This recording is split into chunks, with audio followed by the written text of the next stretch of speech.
Hello and welcome to the FloorCast, the internet podcast that does it the best and makes you feel feelings you don't want to feel, but you have to feel. So hey, welcome. This week we have another university friend, 5th week in a row. Hey, look at that. We have a little thing going. And this week we actually talk about porn.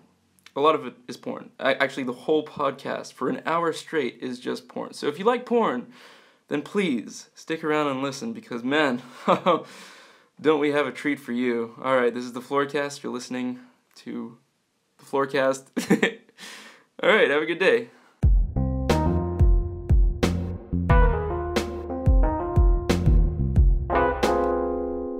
Okay, we're off. Awesome. So, hi. Hello. Hi. Mm-hmm. Hey, Cora. Hello there. So, what's your full name? Well, Coraline Martin. I haven't changed my middle names yet, and rather masculine, so I'll just leave it at that. Awesome. So, you have a hell of a story, and you're a very colorful person, and I'm very happy you came on, because there's a lot we can talk about. So, do you want to tell me about yourself, like, just a little bit? Let everyone know. Short version, I'm a transgender female porn artist who has currently undertaken study at RMIT University for games design. Ah, that's amazing! There's like so much to talk about. Like, porn is one thing. Mm-hmm. Porn's great, and we can talk about that for like hours, except this is like an hour podcast. Mm-hmm. But like also sexuality, I'd really like to like talk about that as well, because I feel like it's especially more like important in society nowadays. So I mean, let's start off with your job. Then, so when do you start drawing porn?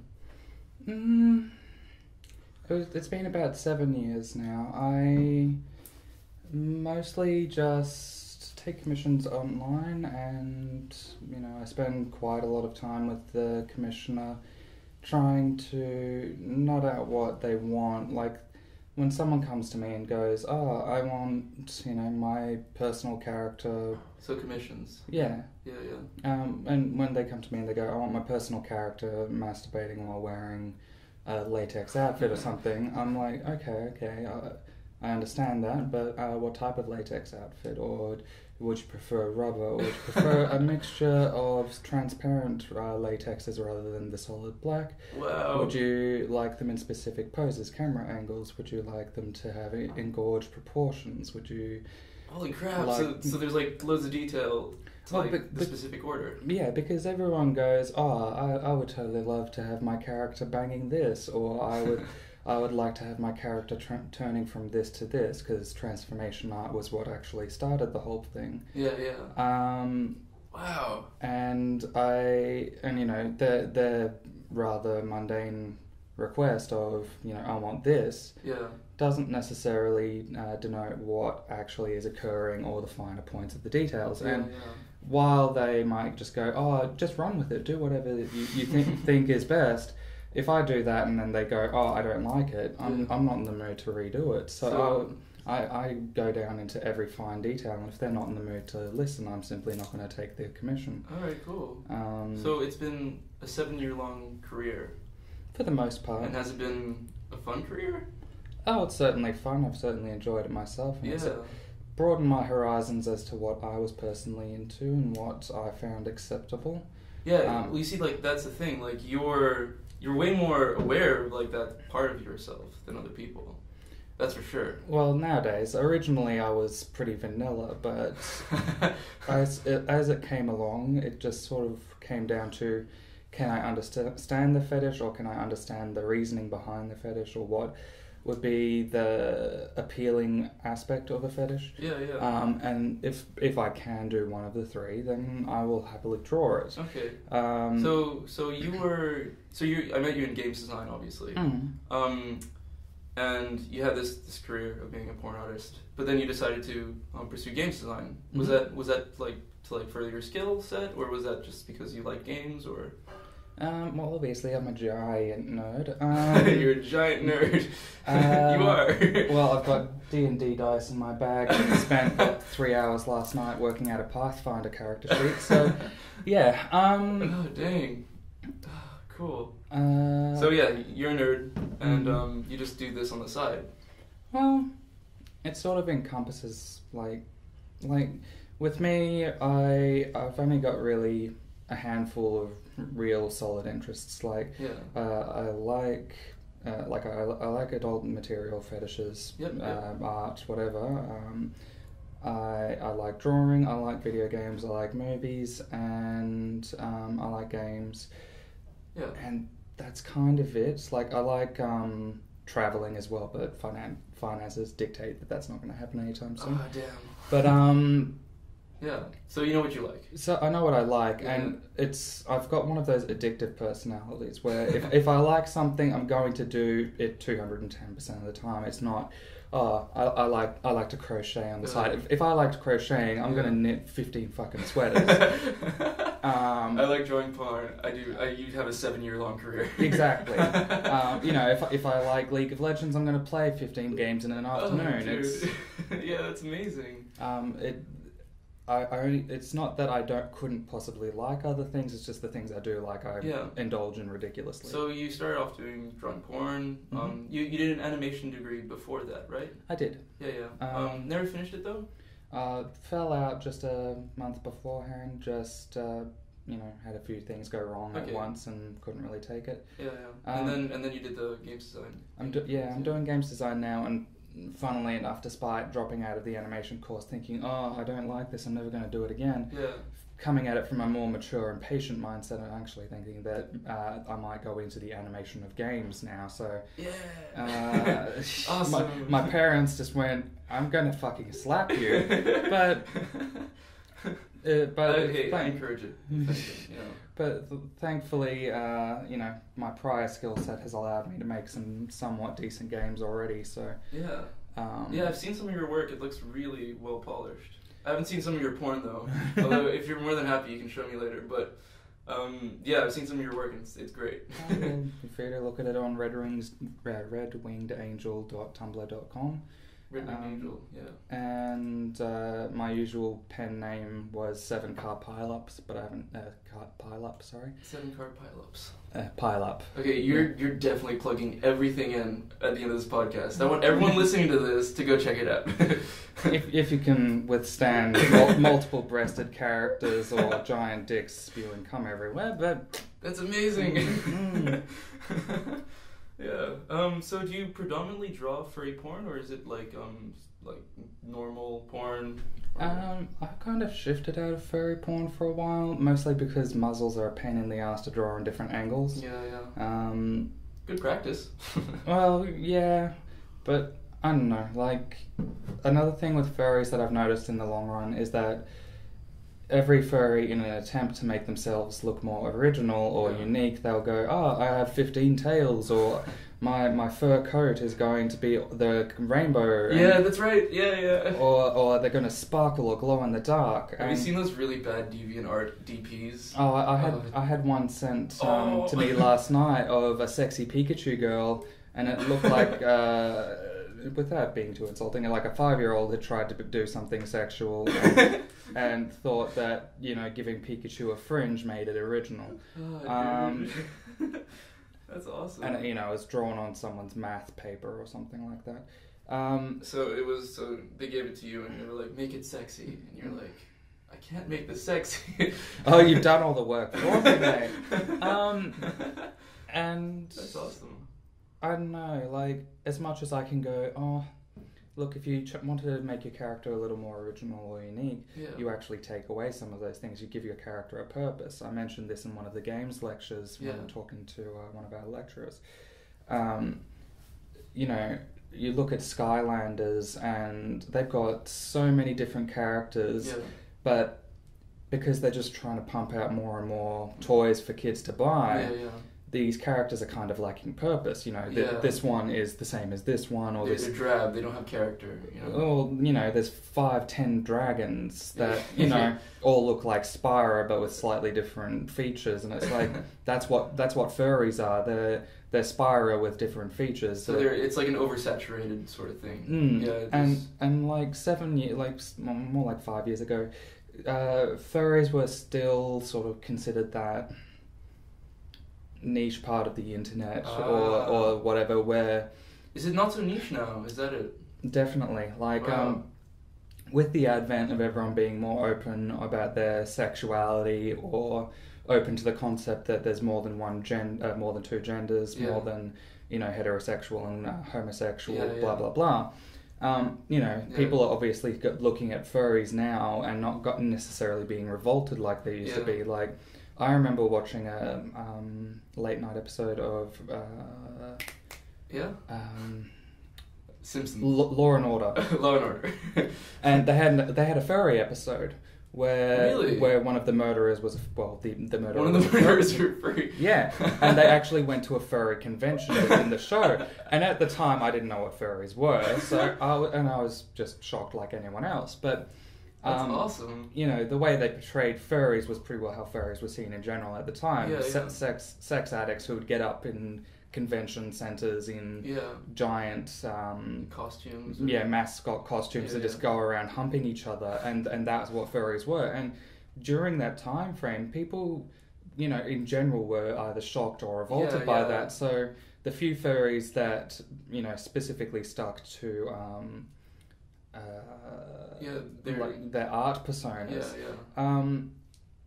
there was only a good 30 or 40 that got repeated commissions from various artists. So you'd see Artica or Kotetsu Fox or...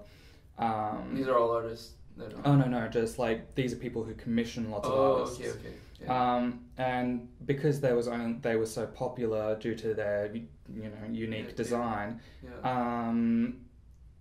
there was a lot of art of this character. They would get fan art of this character. Yeah. They would get stories and whatnot. What's happening now? Is it just like the market's flooded full of furries? Well, that's what happened. That's the thing is with the advent of the whole sexuality thing is that people aren't necessarily revolted by them, and furries have had enough time in the spotlight, even in media, that they're not actually sex freaks by default. Like, there's plenty of them who simply just like to wear costumes and go out in public, just like cosplayers. I've seen some particular ones which look freaking awesome, and they don't look remotely like those mascot costumes. They look like someone's gone and hand painted scales all over their fingers. I've actually seen some of those as well. They look amazing. Like some of the furry costumes I've seen have like retractable jaws. Like when you talk, the jaws open and stuff. And it's really well done. And the thing about furries for me, originally, because of the mascot thing, that actually creeped me out because you can't tell what they're looking, how they're feeling, what they're saying. But now the costumes are getting so elaborate, you can actually do that. So, so it's like they're embodying their character, and it's awesome. So, are you ever worried that, or excited? Are you ever worried or excited that porn is just going to get freakier and freakier as the years go by? I think it's going to hit a bit of a glass ceiling, to be honest. Really? Because let's face it, you've got... Actually, that's true, yeah. There's a lot of fetishes out there, isn't there? Well, there's a fetish for basically anything. There's probably a fetish for someone watering their plants or something. They'd be like, oh, yeah. But... Fuck yeah. Well, basically. I mean, there is... how there's food play fetish, right? No, I don't actually. Okay, so food play is just having utilizing food during sex, whether it's whether it's using a banana as the equivalent of a dildo or something like that, or body chocolate or something like that. Yeah. So that's food play.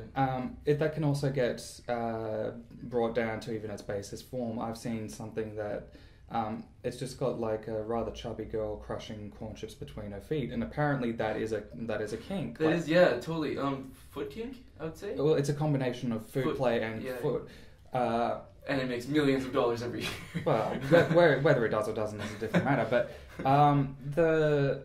where I say it's going to hit a bit of a glass ceiling is basically everything has been fetishized. Yeah, that's true. From dreams to hypnotism to transformation to slime to whatever bodily function a human body can produce, to carpet, to lamp, to walls. I would not be surprised if someone tried to fuck a lamp. So basically, unless there's some advance in science that allows people to embody these fetishes as something like turn a person's skin to latex or allow them to become that furry persona. So progress fetishes even further. That is basically the only thing that's going to happen because, when there's something like Guru, which I won't go into details, but body mutilation plus sex. It's not my bag, and I won't draw it. But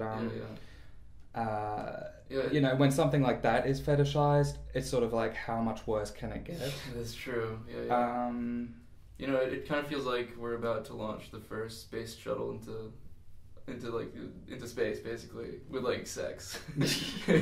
Oh, that was done long ago. Now everyone's living in space and fucking dildo planets of your own design. That's awesome. So, how busy does this job make you, by the way? Are you always drawing porn, or are you like... Prior to uni, like, uni's taken priority over everything else. Okay. So it's on the back burn, I assume. Big time. Yeah. But...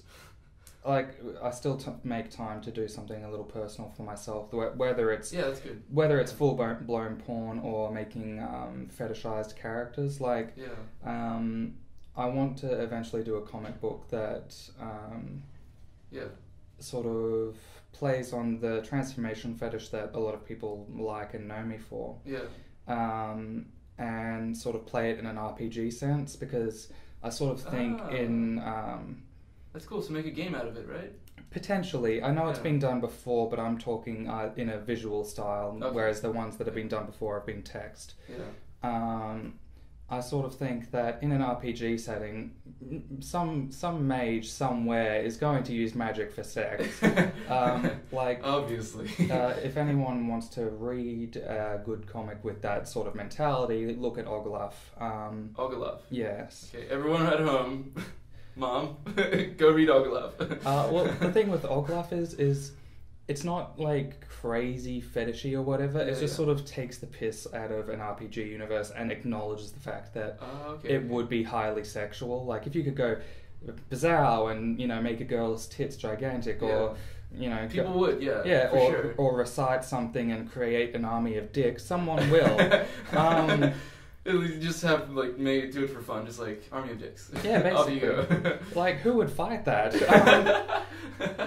And then if you made if you made the dicks ridden with STDs, then you just win by default. How do you fight an army of dicks? Control yourselves, man. That's awesome. So you want to do something like that, where it's like an RPG, a visual RPG. Visual RPG, maybe even like a pick your own adventure, but comic book style. So it would require a lot of drawing, a lot of art, a lot of assets. But I remember as a kid, the few books I did read were those pick your own adventure things. And I think that those are fun, right?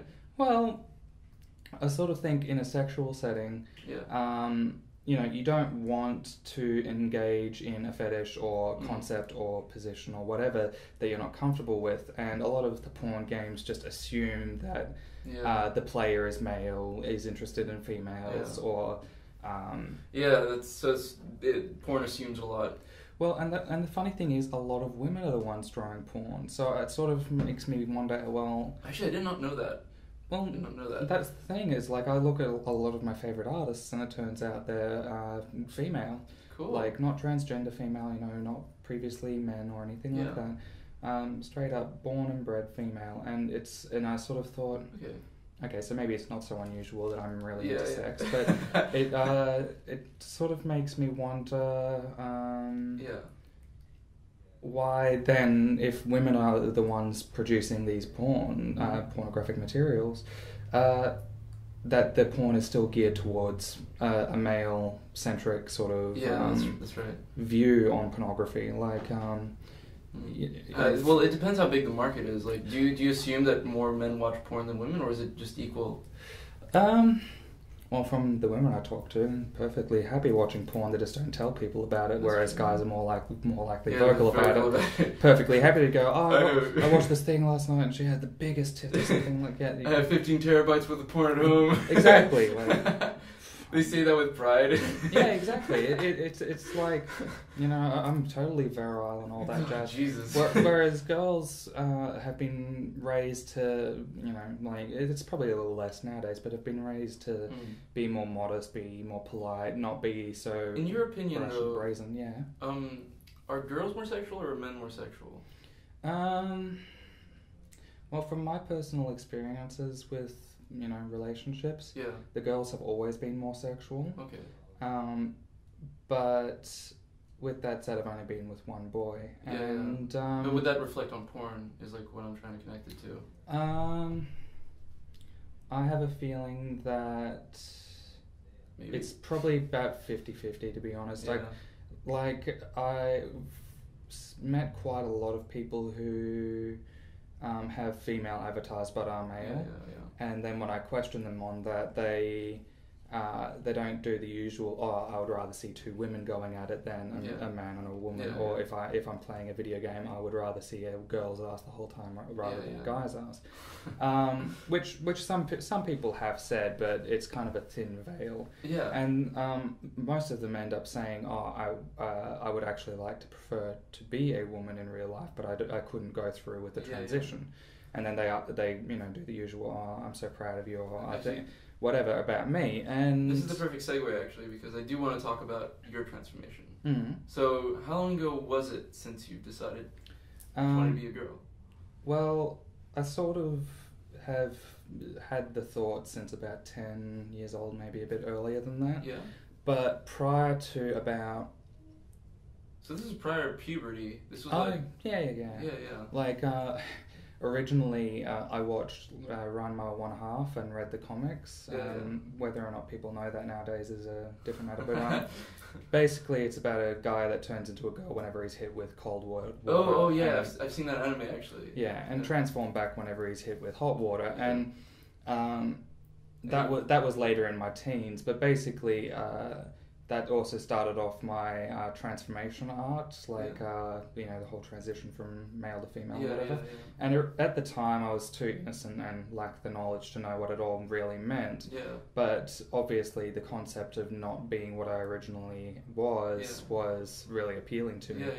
And it wasn't until maybe when I was 20, which was 6 years ago now. Which you started this. No, not quite that long ago. Like, I started to learn that it was actually possible for a man to become a woman, whether it was surgery, hormones, what have you.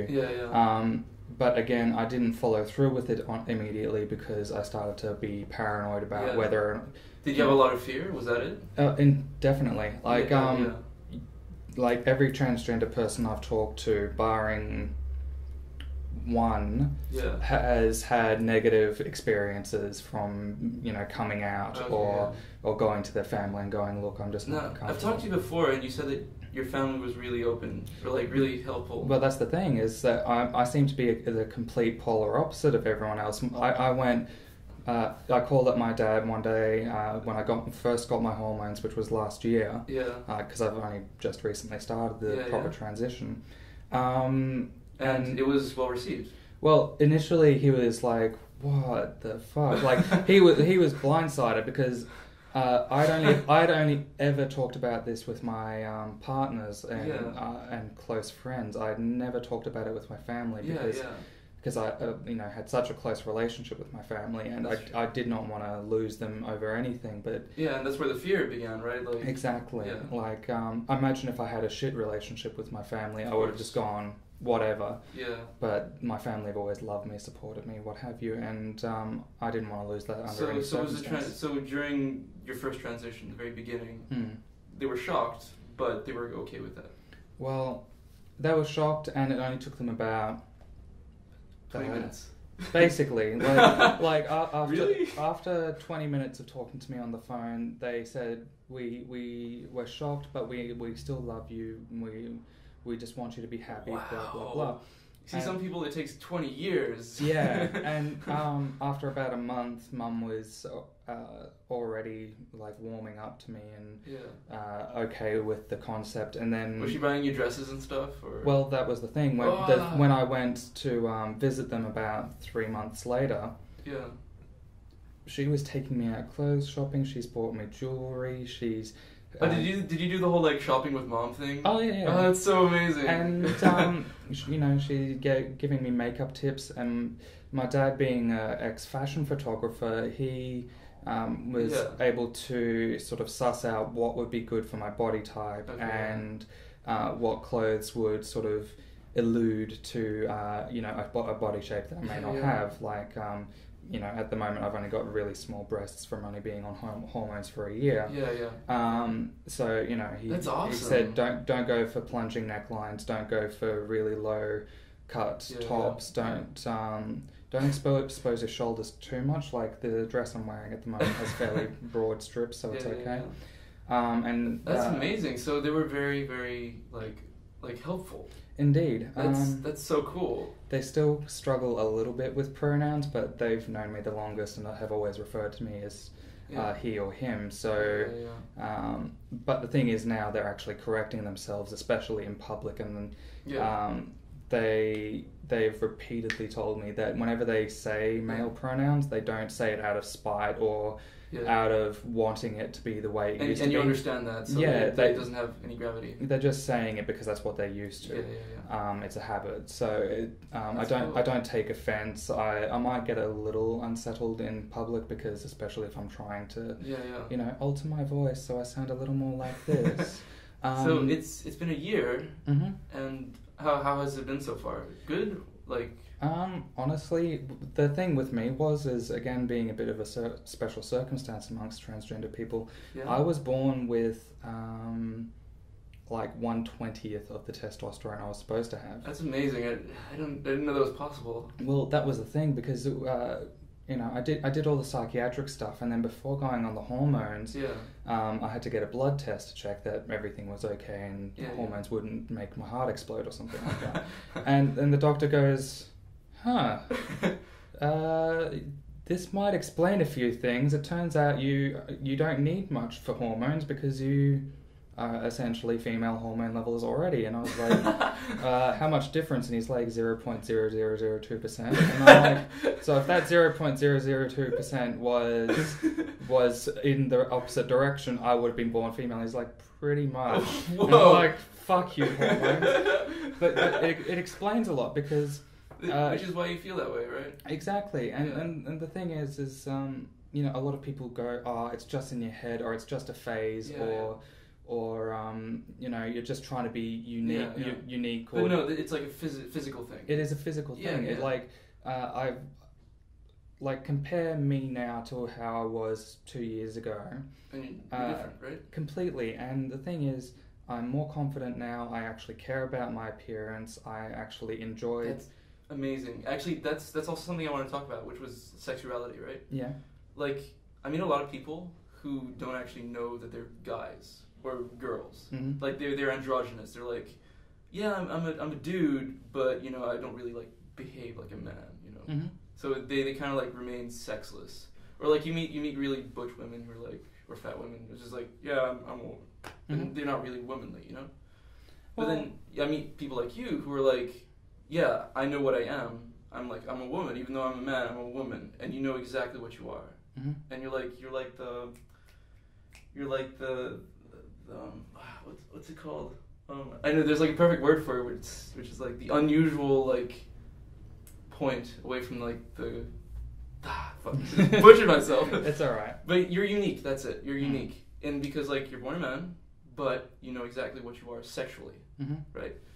There's all these people in society who are men, women, but they don't know what they are exactly. When you do, and you had to go through a physical change to actually realize that. I don't know. I think something my parents have said to me recently is to try and not make such a big deal over the whole thing. Yeah. Because it seems very important to me now, but to everyone else it's a non-issue. Yeah. And I sort of think, like you said, there's quite a lot of people that aren't entirely comfortable in their own skin, that's right. or aren't conscious about who they are or put much thought into it. Yeah. And that's the thing, is that I've spent the last 16 years thinking about myself, going, is this okay? Am I happy? Am I doing all this? And it's not until the last year when I've done all this that I've actually decided I am actually happy. I mean, that's it. So you embraced it. Exactly. And then you were free because of it, right? Exactly. And, it helps that I had supportive friends and family. Yeah. If I didn't, I obviously might question my decisions a bit more. But But you're happy. Exactly. Yeah, well, I would like to have oodles of money, giant boobs, and be able to travel constantly. But yeah, you don't get to have everything. I don't get a free ride. I think having a nice family is kind of like most of my karma points right there.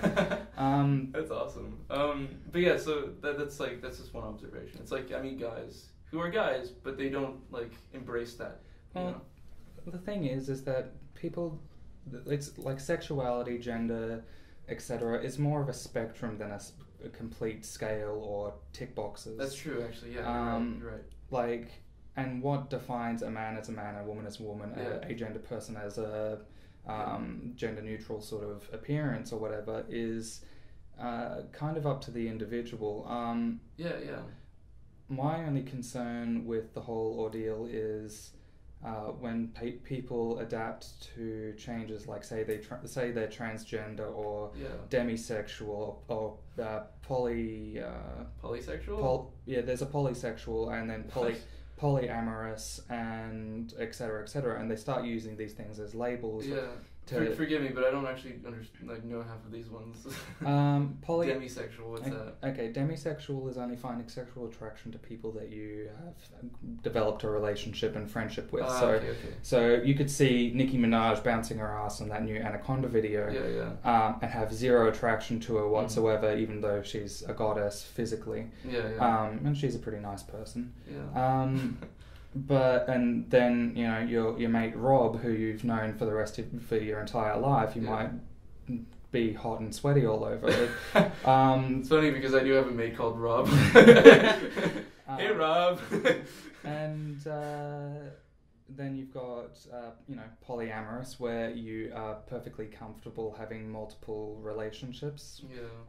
But it's different to cheating in the sense because you're like you're vocal about it and you're actually telling each partner what's going on. So it's not like you're dating Mary and Cindy and not telling each other, and then they meet each other and then they get pissed off and they blah blah blah. And pansexual is like you.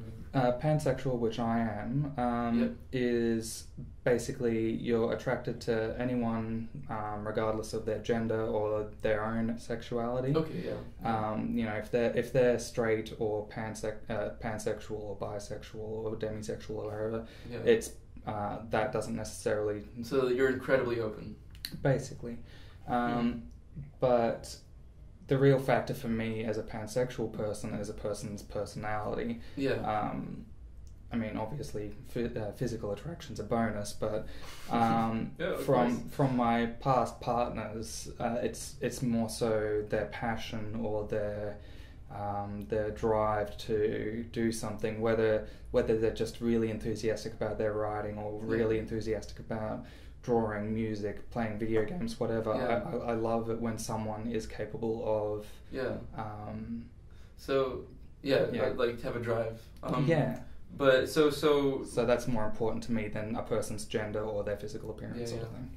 So there's a huge spectrum in terms of sexuality. And similarly for gender. But like the more like the culturally acceptable one is like you're a man or a woman and you're heterosexual. That's like what people say basically is, right? I have had a couple of people come up to me on the street and give me shit, but... Really? Well, one woman's come up to me and yelled at me in Spanish for about 30 seconds straight, and because I don't know Spanish, it meant shit all to me, but I could tell she was angry, and she was angry at me. Were you like, man, that sounds beautiful, but...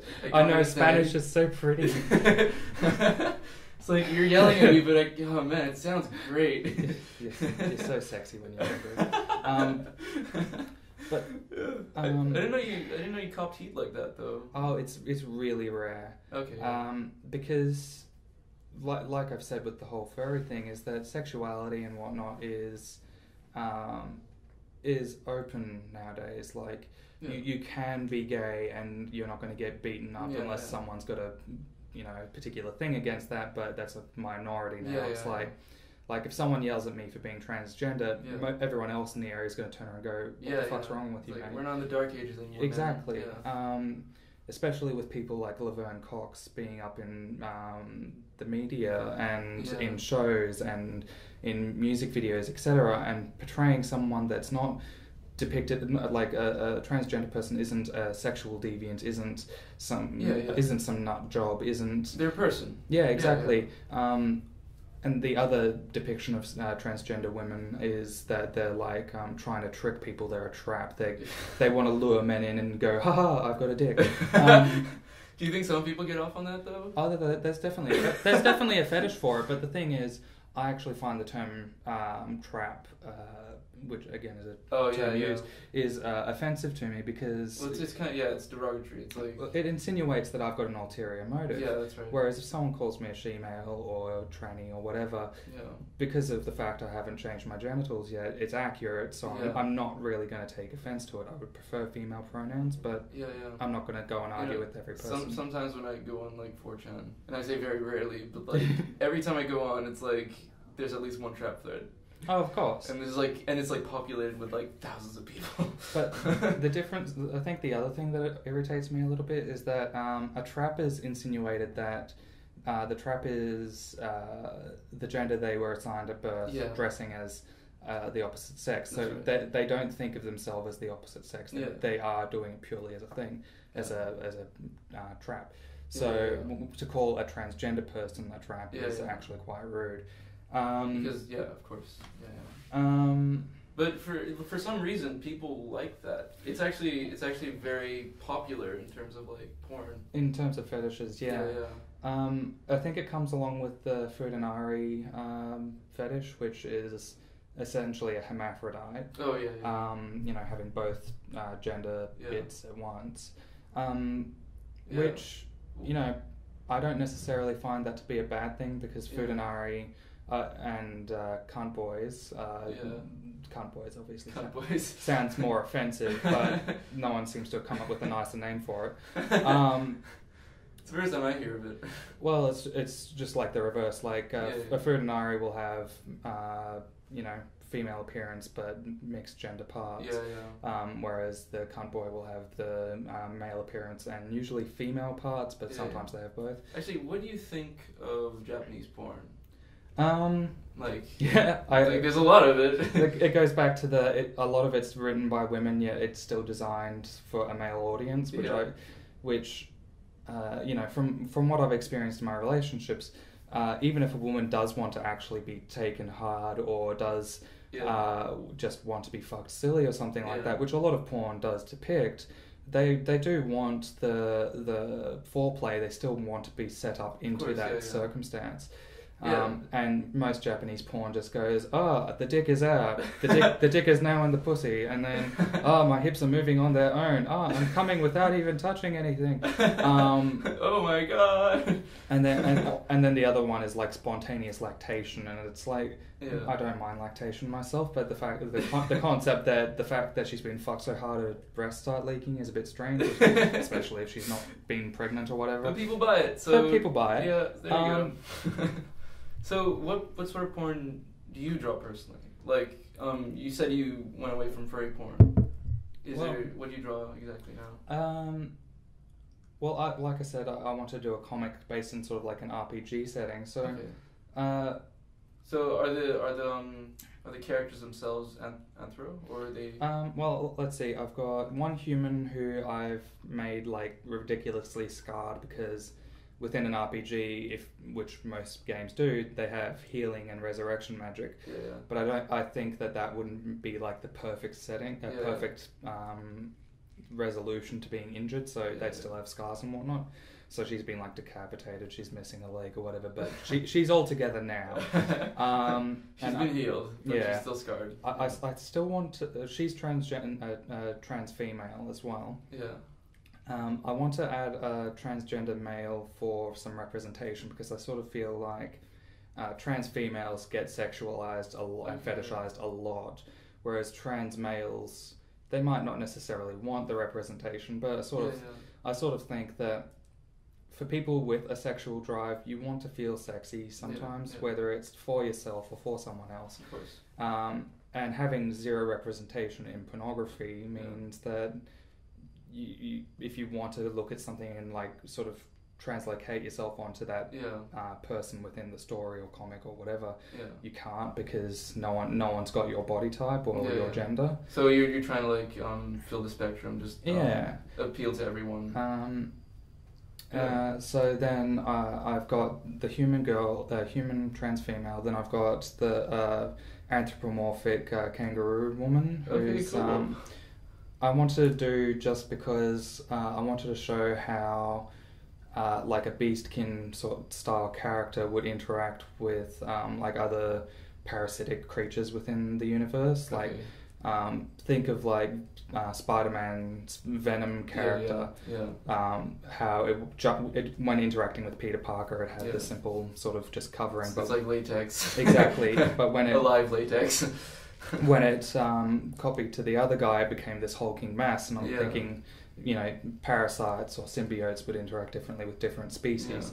So anyway, that's that character. Then I've got Satyr Goat Boy. I wanted to have one male character in there at least, because I haven't written very many good male characters in a while. Not out of any particular... So you put one in there just for the fuck of it. Hey! Yeah, not out of any particular bias. It's just I haven't seen many good male characters in media or games in a long time, because they're a bit too generic. Would a straight male be like crazy for you? Well, basically he's straight but sort of curious. So but the thing is, I made him have somewhat mildly feminine proportions. Like instead of having the giant bulky muscles or anything, he's just got a slender frame. And I wanted to make the joke that instead of all the women having revealing and improper armor and clothing, the one guy has the G-string armor and the fishnet top, so that he's the one wearing the impractical stuff. Whereas that's so funny. So it's like a juxtaposition. With the other games. Like in other games, you get a cast of 4 males, 1 female. All the guys have full-on plate armor or leather or whatever, and then the girls in there in a bikini. I'm having the reverse, so predominantly female cast with one guy in a bikini. So this is a big project. From what it sounds like. It will be when it gets started, but I think I might leave that for the Christmas break. Have you started it at all, or? I've drawn up the characters. Okay. And you've decided where the story was going to go, right? Yes. Thought about it at least. Yeah. I've planned out the first 4 chapters. Whoa, okay. So you've done some work on it then. Wow. Do you plan to do a Kickstarter or like sell it or? From what I've seen with a couple of artists, namely Black Shirt Boy. I would probably be alright just selling the comics, because he says that he makes about the same he would as if it was a commission, and comic commissions from any artist usually cost quite a bit. But the fact that it makes the same as a commission, it means that you don't necessarily have to use someone else's idea or bend to someone else's whims. You just make it for yourself. And so that's much more appealing than abiding by someone else's idea. To an extent. I mean, I don't necessarily have an issue drawing for other people, obviously, but for something so large scale and something that's going to be so time consuming, I would rather do it based on my preferences and ideas. And I might not be the best writer in the world, but I'm pretty sure I can understand what gives people boners at this point. So how long are you going to do this for? Like, you're going to make the game and then you're going to continue being an artist?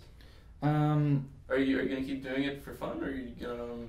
Well, it depends on how much money it makes. If it makes enough to constitute, paying my rent and food and whatnot, then by all means I'll keep going. I mean, if I could get other artists in to do like alternate chapters, so I'll do one, they'll do one, I'll do one, they'll do one. It would allow the story / introduction of characters to move much faster. That's awesome.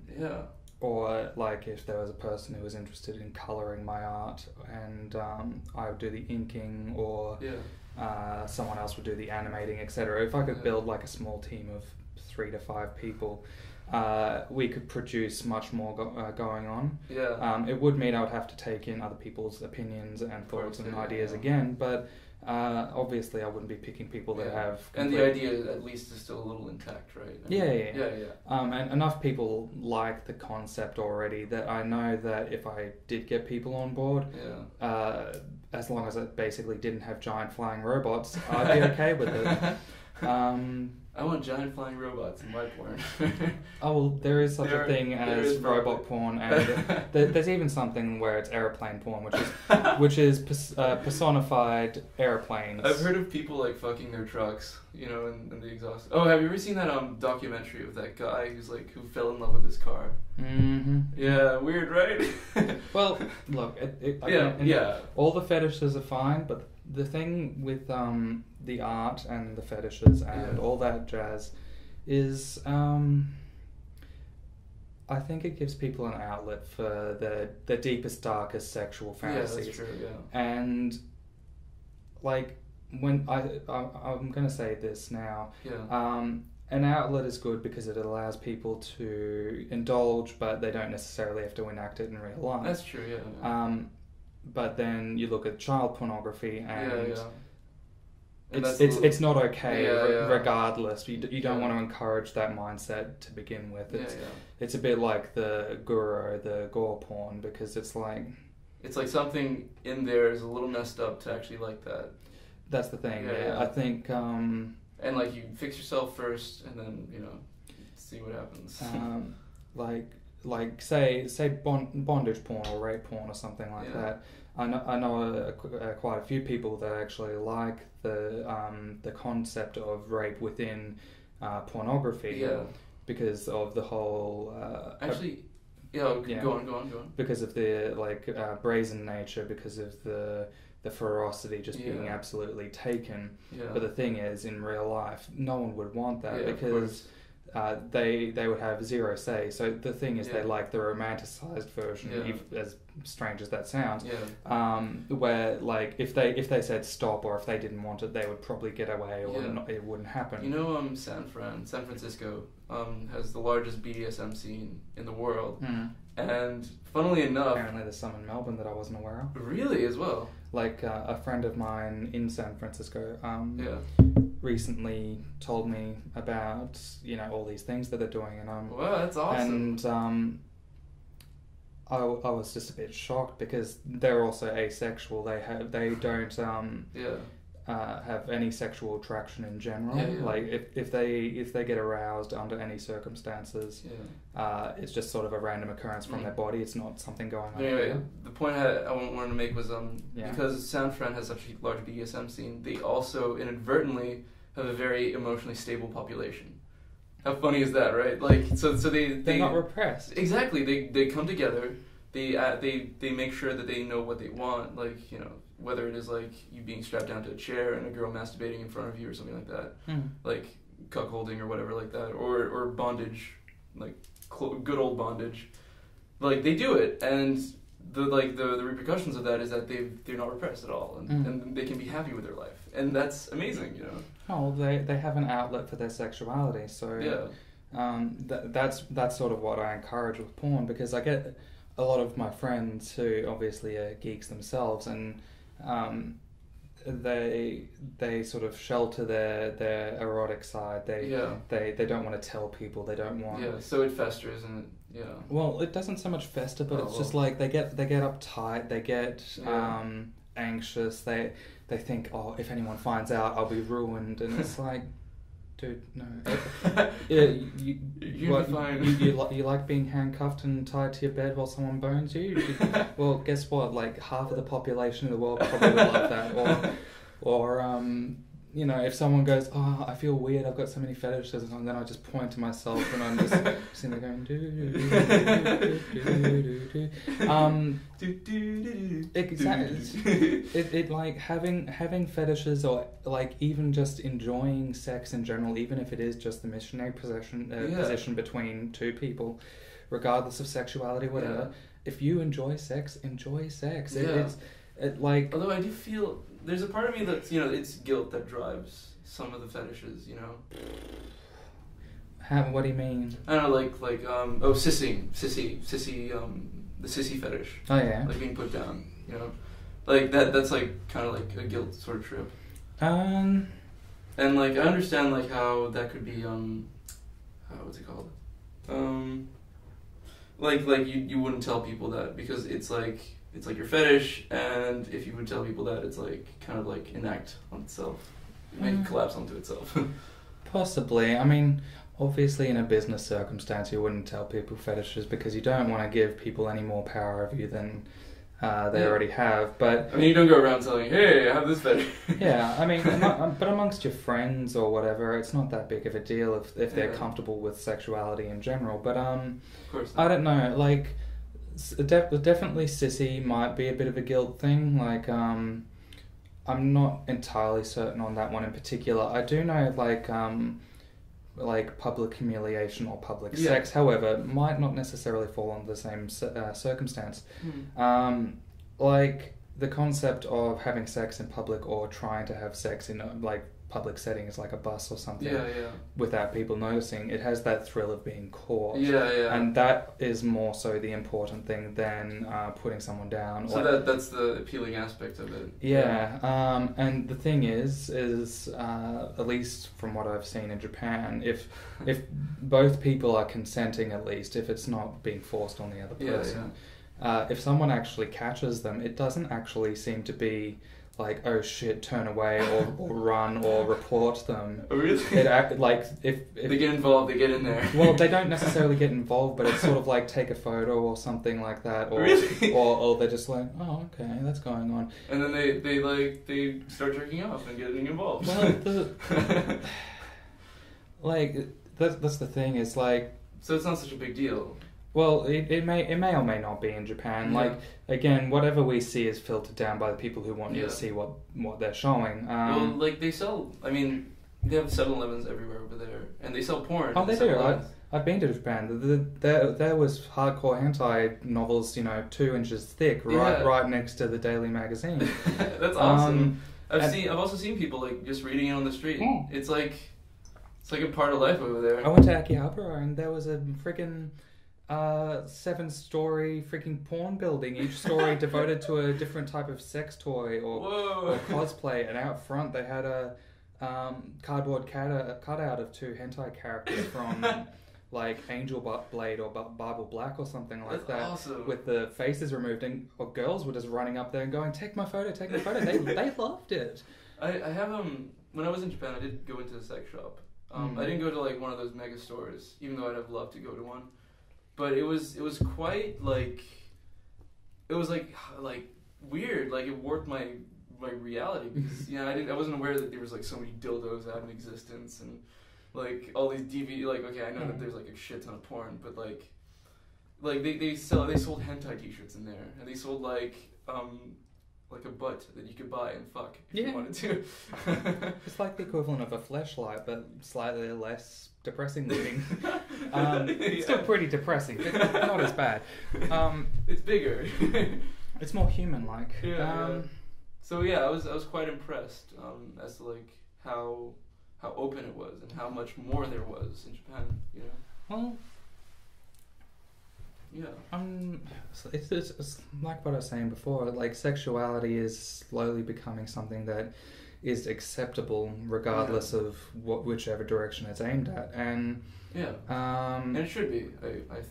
I think. And without going into the whole religion bashing or whatever, it's mostly religion's reasoning that sex is bad because the whole mentality of sex is for making kids, or you shouldn't masturbate, whatever. Or politics. Yeah, I think it's just because like people are scared of it, Yeah, and look, they're not ready for it. Look, even if someone goes, "Oh no, I'm a saint. I would never do such a thing," there is going to be something that they like. Then there's they're not perfect. Then there's even asexual people that don't actually have sexual attraction. They might still be into fetishistic things. They just might not get aroused by it. So everyone does have a thing, and no one's safe. Oh well, look. I don't doubt that there is going to be someone or a large number of people out there that have just got zero interest in sex or anything fetishy or whatever, and that's perfectly okay too. I'm just speaking from behalf of everyone else, and but like the only thing that I can say is that like if you barge into a Catholic family, like we've legalized every sex, they just go, oh fuck, we're not ready for that. Suck it up and deal. Yeah. I mean... Well, that's the world we live in now, Well, look, what needs to come across to everyone is that people are people, and what they like, unless it directly harms someone, unless it harms themselves, or is submitting it to someone of underage who doesn't understand things or grasp things, then it's okay. If you're homosexual, it's okay. If you like fucking bondage, it's okay. Just don't show it to little kids who don't understand stuff. Actually, on that note, we might have to wrap it up. Like, I think it's done now. Okay. Yeah. So, Cora, thank you so much for coming on. It was wonderful. Like, this is a podcast that's like breaches the ordinary. It goes into the extraordinary. So would you like to plug anything? Everyone at home, if you'd like to see some nice porn, please. Oh, well, there's definitely better porn out there than mine, but if you ever want to see my art or games that I'm working on, redwingedangel.tumblr.com is the way to go. There's a hyphen between each of those words. Redwingedangel at tumblr.com. .tumblr.com. And that's about it, really. Where can people find your porn? Oh, that'll be the same place at Red Winged Angel. It'll just be tagged as not safe for work. Okay. Well, there you go, guys. And if you want to see photos of my transition or just me looking dorky in front of a camera, then I've also got photos there as well. Cool. Well, hey, Cora, thank you so much for coming on. Everyone at home, be cool, have more sex, and don't be afraid of your own sexuality. Fuck everything that's humanoid. There you go. All right, well, thank you very much for coming on. Goodbye.